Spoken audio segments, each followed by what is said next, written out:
Мурдагы президент Сооронбай Жээнбеков менен иниси Жогорку Кеңештин депутаты Асылбек Жээнбеков абактагы Мелис Аспековдун айткан маалыматтарына байланыштуу кадыр баркына доо кеткенин билдирип, кадыр баркты коргоо арызы менен Ала Эмүдү райондук сотуна кайрылышты. Бул тууралуу маалыматты Чүй облустук сотунун басма сөз кызматы тастап, бирок бул иш боюнча маалымат дагы такталып жатканын билдирди. Бул иш Ала Эмүдү райондук сотуна кечээ 25 майда келип түштү. Азыр каттоого алып, соттук отурумдун күнүн белгилөө процедурасы жүрүп жатат. Ушул жуманын аягына чейин сот кайсы күнгө коюлганы, кимдер катышары билинет. Ал эми кадыр баркты коргоо арызы менен Асылбек Жээнбеков кайрылган.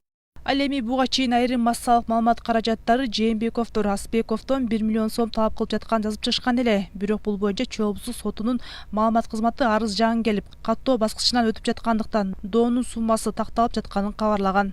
Белгилей кетсек, Жээнбековдор Мелис Аспековдун Садыр Жапаровго шайлоо өнөктүгү үчүн 10 миллион доллар берген тууралуу айткан маалыматын төгүндөөн талап кылышууда. Буга себеп УКМКнын тергөө абагында отурган активист Мелис Аспеков 14 майда Фейсбуктагы баракчасына азыркы президент Садыр Жапаров талапкер учурунда шайлоо кампаниясына Жээнбековдордун үй бүлөсүнөн 10 миллион доллар алганы тууралуу билдирүү жазып, бир нече фактыларды келтирген негиз болгон. Мындан улам ошол эле күнү Сооронбай Жээнбековдун адвокаты Асылбек Кочкоров камакта жаткан активист Мелис Аспековдун билдирүүсүнө жооп кайтарып, экс-президентке жалган жала жапканы үчүн Аспековду сотко бере турганын жарыялаган.